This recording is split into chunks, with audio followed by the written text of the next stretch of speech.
오늘은 좀 가볍게 터치하기 위해서 만화를 소개해 드리려고 하는데요.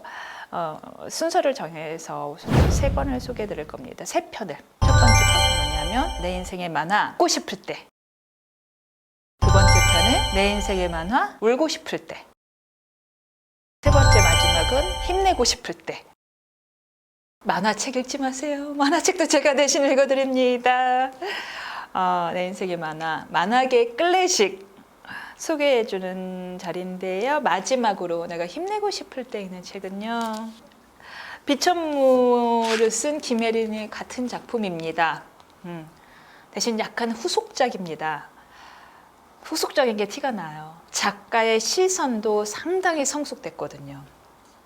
이 만화는 사실 좀 전형적인 무협과 사랑 이야기와 역사를 믹스한 내용이에요. 그런데 물론 전형적이라고는 하지만 굉장히 섬세하고 잘 그려진 명작인 거죠. 아마도 이제 이때는 조금 더 젊었을 때니까 사랑이 주였어요. 그러나 시기가 지나고 난 다음에 김혜린 작가도 많은 유명세를 얻고 난 다음에 생각이 좀 바뀐 것 같아요. 내가 사랑 이야기만 하는 것이 아니구나. 사랑과 더불어 공익에 대한 이야기를 하자. 인류의. 그래서 한층 더 깊은 작가의 시각을 보여줍니다. 이걸 보시게 되면요. 남성분들조차도 에이 순정 만화? 이런 시각을 벗게 될 겁니다. 이게 만화라는 게 이렇게까지 사고가 깊고 넓을 수가 있구나 싶을 텐데 일단 줄거리부터 말씀드릴게요. 줄거리는 이게 원말 명초였잖아요. 한참 전, 이거는 기원 전으로까지 갑니다. 때는 청동기 시절이 막 끝나가고 철기 시대가 들어올 때였어요. 그리고 아직은 부족 시대였을 때였어요. 나라란 개념이 별로 없고 부족 위주로 이렇게 모여 살 때였는데 이 청동기 부족인 아무르라고 히라무렌이라고 불리는 검은강 지역에 모여 살던 그냥 평범하고 선한 사람들이 있었으나 신흥 부족인 철기 부족인 카르마키한테 완전 비참하게 정복을 당합니다. 그래서 뿔뿔이 흩어져서 옹기종기 모여 살고 도망가 살고 그런 사람이 되는데 주인공은 바로 이 아무르족에 살던 아무르족인 아주 작고 보잘것없는 여인인 아라와 아무르족의 전사대 수장, 지금으로 따지면 약간 뭐라고 해야 돼, 국방부 장관 격인 가라한이라는 이야기가 주축을 이룹니다.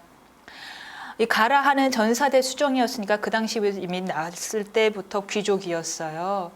반면에 아라는 가라한이 붙여진 이름입니다. 왜냐하면 워낙 산골에 살던 작은 소녀였기 때문에 본인 이름도 없었어요. 옛날에. 이름이 뭐야 하고 무척 당황해하는 모습이 나옵니다.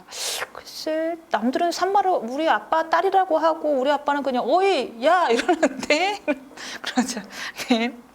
가라한이 어렸을 때 죽은 여동생의 이름인 아라를 기억을 하고서는 그럼 내가 너 아라라고 부를게 해서 이름이 아라가 된 경우예요. 기본적으로는 사랑 이야기입니다. 이것도 이 가라한은 철기를 만들어야만 하고 왜냐하면은 뺏긴 지역을 수복해야 했기 때문에 그 철기를 만드는 비법을 알아내기 위해서 카르마키에 몰래 잠입을 해서 스파이 짓을 하다가 들통이 나서 도망을 치고 벼락에서 떨어진 것을 그 산골에서 숨어 살던 아무르족의 작은 소녀인 아라와 아라 아버지가 발견을 하고 구해주는 것부터 이야기가 시작이 됩니다. 그 전사는 기억을 잃었고 그래서 아라가 잠시 그냥 산에 사는 남자란 이름으로 뜻으로 산마루라고 잠시 이름을 붙여줬고 둘은 거기서 인연을 맺어서 사랑을 나눕니다.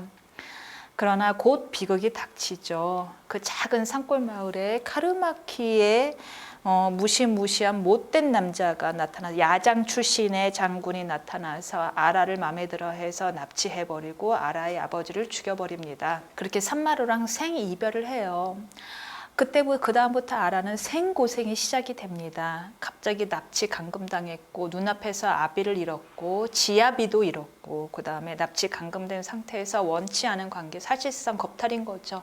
겁탈을 하여 징글징글한 꼴도 보기 싫은 그 사람의 아이까지 뵙니다. 그럼에도 불구하고 살고 싶어서 그리고 가라한을 찾고 싶어서 임신한 몸을 이끌고서는 겨우 도망을 치고 나와서 가라한을 겨우 찾지만 시련은 거기서 끝나는 게 아닙니다.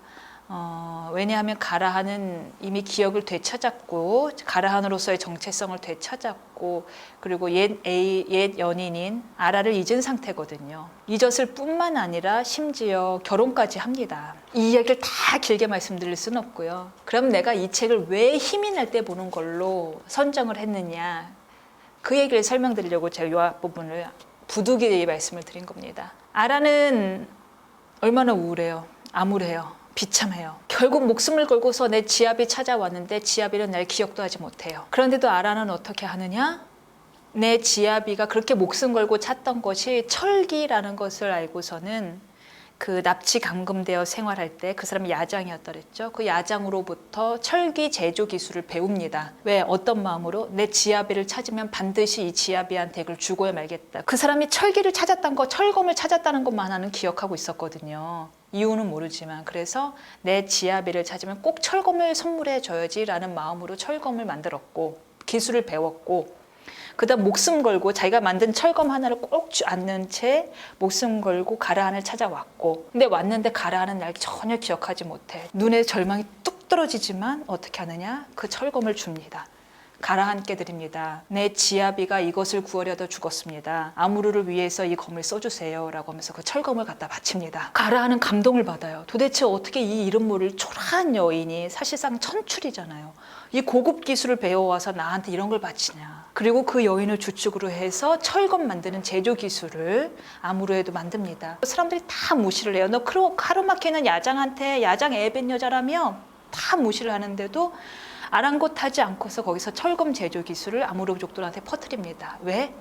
제발 이 철검으로 내 님의 몸을 지켜주세요 라는 바람 하나로요. 그리고 야장녀가 이 제공한 철검과 방패 덕에 조금씩 전쟁에서 승리를 거두면서 잃었던 지역들을 수복해 가고, 보름달 아래에서 오랜만에 정통 의식을 치르는 장면이 나옵니다. 그동안 하지 못했던 의식이에요. 왜냐하면 계속 도망 다니느냐고. 근데 이제 조금씩 수복을 하면서 전사들의 사기도 높이고 백성들의 사기도 높일 겸 어떤 전통적인 의식을 합니다. 보름달 아래. 그 앞에서 아라가 하는 기도 한번 들어보세요. 하늘님, 부디 이 미천한 목숨의 기도도 들어주오 하면서 뭐라고 기도하나 들어보세요. 수장님들 치켜든 칼끝은 눈이 부십니다.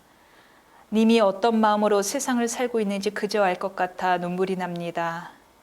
어진 하늘님, 이 많은 눈물 중에 내 눈물만을 어찌 보시겠습니까? 내 눈물은 아깝지 않으니 내님 피일랑은 아껴주오. 사람 세상 구원을 주시려면 정말 따뜻한 봄을 내려주오. 짓밟히는 여인네 없게 하시고 내 부모 같은 원혼들도 더는 늘리지 말아다오. 그러고도 남은 어지심 있으면 그때 내 눈물도 잠시 보아 주시어요. 님처럼 빙긋이 웃으며 설핏 지나치듯 보아만 주시어요. 내 가슴에 불덩이 하나 있으니 꽁꽁 언소는 혼자서도 녹일 수 있어지이다.